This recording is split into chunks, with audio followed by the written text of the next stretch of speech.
The possible delay in the nuclear program.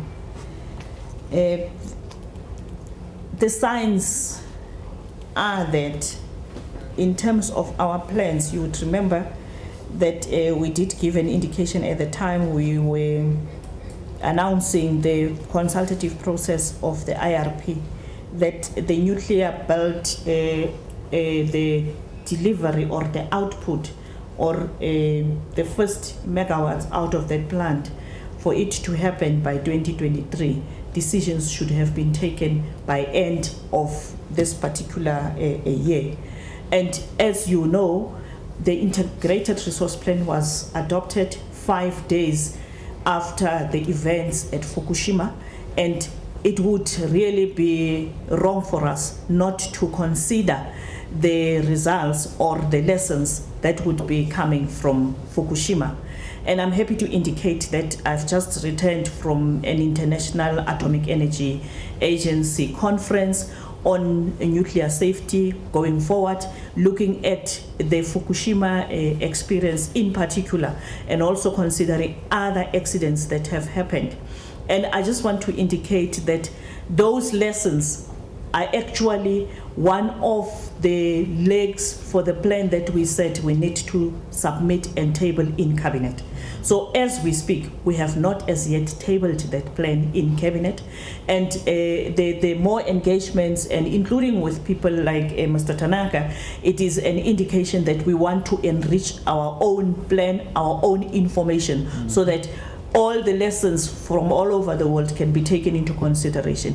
And I'm happy to indicate that once Cabinet has decided on this particular matter, we will then be able to make a pronouncement on it. So I just wanted to indicate that the word delay, potential delay in the nuclear belt is informed by that reality, that if by the end of this year we have not taken a decision, it would mean we need to have a risk mitigation type of a strategy in place so as to be able to can meet the requisite number of megawatts we would need in 2023. We think that the speed of deployment of nuclear can be much slower than we had expected before. So we made a scenario, what would happen if the deployment is slower than expected. Our scenario is thinking like currently the nuclear power in power portfolio is about 14%. If it goes down to about 10% by 2035, what would happen? Of course, electricity demand increase, so it should be replaced by something else, either renewable energy sources or gas or coal. And what would happen if this replacement happens is that certainly we need steam coal just as the same level of the exportation from Australia. We need one more Australia by 2035. For the gas, we need another Qatar, who is the biggest exporter now. We need another Qatar by 2035. And we need 5 times of Germany's current renewable energy production. So huge additional investment is necessary. So that means the cost of these alternatives would be higher. So the general electricity cost will increase. That is one consequence. Second consequence is, yes, we have to import more coal or gas, and Germany is now phasing out all nuclear by 2022. That means that Germany should import about 18 billion cubic meter of gas from Russia. So this means certain compromising the energy security. So even not only Germany, but for all Europe, because Europe is connected by the grids. So the regional implication is huge. The third consequence of this is we need to use more coal and gas, means more CO2 emission. By 2035, this scenario tells us there are 30% more CO2 emission from power sector.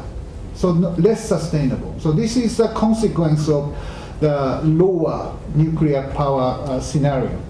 But each country has sovereign right to take nuclear or not. We know that China, India, Russia, these emerging economies are continuously using, maybe a little slower, but continuously definitely use nuclear power.